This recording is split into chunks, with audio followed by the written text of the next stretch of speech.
Les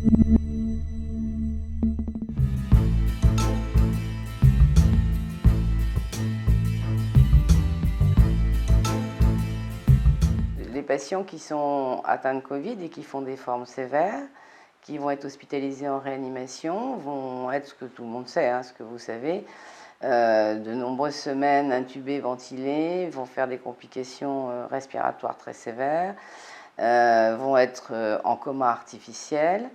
Et on sait déjà, pour des patients en séjour prolongé en réanimation, hors Covid, que ces patients peuvent développer ce que l'on appelle des neuromyopathies de réanimation. Ce sont des patients qui vont présenter des déficits neurologiques, musculaires et des atteintes nerveuses qui vont être à l'origine donc de déficiences graves d'un point de vue neurologique et d'un handicap qui nécessite une prise en charge de rééducation. Pour le moment, nous avons décidé d'ouvrir 12 lits.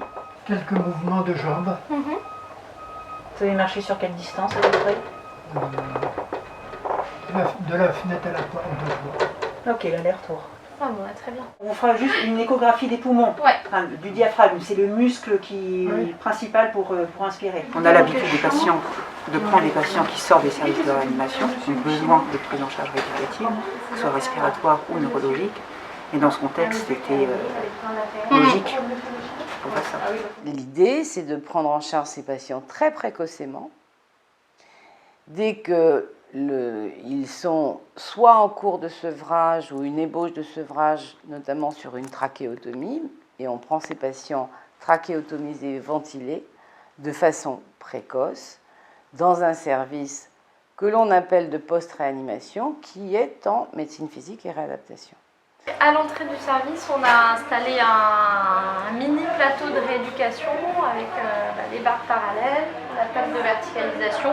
Et puis après, pour le travail en endurance, quand les patients vont mieux récupérer, un vélo, un cycle ergomètre pour retrouver leur autonomie antérieure. Après, on est obligé d'installer tout ça ici parce qu'on ne peut pas se permettre de descendre aux patients Covid sur le plateau technique habituel. On va avoir un staff aussi multidisciplinaire pour que tout le monde puisse s'exprimer sur la prise en charge des patients. De l'aide-soignant, l'infirmière, les rééducateurs, la psychologue aussi, pour avancer dans la meilleure prise en charge. Petit à petit, l'unité est amenée vraiment à s'unifier et puis tout ça va probablement se rééquilibrer sur la post-réa essentiellement. Donc voilà, on apprend à se connaître, on apprend à essayer d'unifier un petit peu nos pratiques parce que là aussi, il faut qu'on revoie un petit peu nos pratiques par rapport aux précautions à mettre en place. Et puis toutes les habitudes de service qu'on a habituellement et que là, on doit essayer de remettre en place aussi pour répondre à la situation Covid. En fait. Pour l'instant aussi, il y a une méconnaissance de leur récupération de ces patients, donc ils pourront être suivis aussi sur le long terme au sein du CHU. Donc ça, c'est important aussi de concentrer dans un même endroit le suivi de ces patients entre les différents services, de la pneumologie, de la réanimation et de la MPR qui vont suivre ces patients sur le long terme.